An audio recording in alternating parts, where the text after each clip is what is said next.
Welcome back to TL's Hobby Center. Today we are going to be going over this new Metal Earth Premium Series steel model kit, and it is a Infinity Saga piece, and it is from Avengers Endgame, and this is the Ironman suit that he wore in the final battle. I don't read Roman numerals too often, so I don't know what.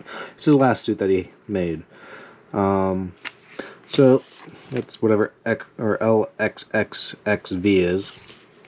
So this is a 49 piece puzzle, which it's all made out of steel, which I'm curious because I've seen these all the time, but I've never actually built one, so I'm interested to know what this is all about. But it's nothing but tabs. Insert tab, full line. It shows you different stuff. But yeah, it looks, I mean, in theory it should be pretty simple, but I'm curious because it's steel.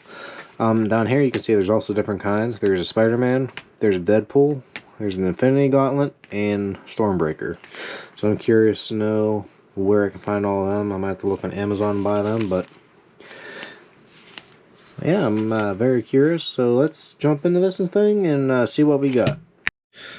Okay, got the package open, and from first impressions, this stuff is about as thick as a credit card, roughly, give or take, because it's fairly thin, but it's very malleable, so you be careful and try not to bend some stuff, because it feels like some stuff can bend if it needed to.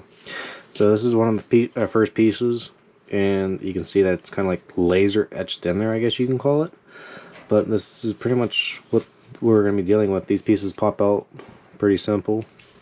So that's that piece. That's all mainly his upper chest. This is all of his legs and arms and the actual chest piece we got floating around here. And this is also colored, so some of these don't come colored and they are just bare metal. And this is another piece of, I'm going to say, his helmet, possibly. Not quite sure, but we'll figure it out. So what you also get in the package is obviously the instructions, because I'm definitely going to need them for this, because I never built this before. If I can even open these, jeez. Let's go. Open up. There we go. So it shows you all the different pieces. They're all labeled of which number they are going to be, and it looks like we're going to be starting with the feet first. So actually, that is for the feet. Alright, so it looks like recommended tools, wire cutters, some tweezers, and some needle nose pliers are going to be needed for this. I mean, they're recommended. I guess you don't have to, but it'll be making life easier. So we're going to start out with the legs first and work our way up, I guess. Does this show us something in the base? Nope, not yet. So yeah, we'll do the feet and the legs, move up to the other torso, and we'll move on to the next set of instructions, because there's two. Let's see. We'll finish up with the torso, move into the head, into the body, and all the others, the hands and arms, all the other bunch of fun jazz. So we'll move into the hands, which is going to be the hardest part, because my fingers are not good for getting small stuff, as I have said before. But I think that's enough talking. I think I'm ready to jump into this thing, because I'm excited to build this. So let's go ahead and get to it. I'll speed you guys up, and you guys can just follow along and see how it goes.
And boom, there we go. We got ourselves a neat looking roughly 6 inch tall Ironman figure. Which it's a display piece, because it's all made out of tin obviously, but this was definitely an intensive finger build. I mean, you're going to need a lot of small tools, as you kind of seen me using, like these, the pliers, and mini side cuts. I had to grind mine down so I could reach in those little grooves a little bit easier, but these are good for picking out those little tabs that have bend in, and these are good at flattening them. And these are special model pliers you can get at a Hobby Lobby or any kind of hobby store. They don't have any teeth on the inside of this, so that way they can stay smooth and you won't gouge any metal. So, oh no, that's really the worst of it. But here's the figure. As you guys can see, this thing's actually pretty cool. Like, it has quite a bit of detail for being just metal. You can see the infinity glove. And just how this thing was made was actually really neat. I was not really sure what I was getting into building this, but I'm kind of glad I did. You can kind of see I kind of got better as I got along or went along with it. Like you can see in the knee, it's a little rough, but then you go this side and it's definitely way better, because I was figuring out how to fold the tabs better to make it all kind of cooperate better. But all in all, it's really cool looking. This is gonna be a really good display piece. I'll show you what this thing's gonna look like. I have a Hulkbuster, or not a Hulkbuster, a Thor Ragnarok Hulk Gladiator. That is gonna look really nice too, or next to. As you can see, I got the Hulk in the picture now. And zoom back a little bit so you guys can see. Which I either have these two going in the battle, kind of like, you know, side by side, or I could have them fighting each other. You know, like that. If I really wanted to. And this is definitely not no small figurine either. I mean, this is roughly about a normal 6-inch toy that we used to have back when all the Ironman toys all came out. But it's definitely a good size comparison for the Hulk here, which it's going to be really cool to have these two side by side on display. So it's going to be pretty cool. And yes, this is the Mark 85. I figured out what the Roman numerals mean. So this is the Mark 85 from Endgame. Or Endgame, yeah, it's Endgame. So that's pretty much that. But all in all, it's a pretty good puzzle. It's definitely a time-consuming one, because it's a lot of small pieces and just time-consuming to stay slow and figure out the pieces. And even though there isn't a lot of pieces, but it's definitely enough to make you want to go nuts for all these little pieces. But all in all, it wasn't bad. I'd give it probably a 4 out of 5 stars for not being bad for difficulty. As you also seen, this isn't even the hardest one. It's like more of a medium size or medium hardness for it to build. So that's that. But I think that's going to do it for us on this video. Thank you guys for watching. And if you guys haven't done so yet, please subscribe. And I'll be having more different builds coming up here soon. So stick around and I'll have something else cool for you guys to check into. Thank you.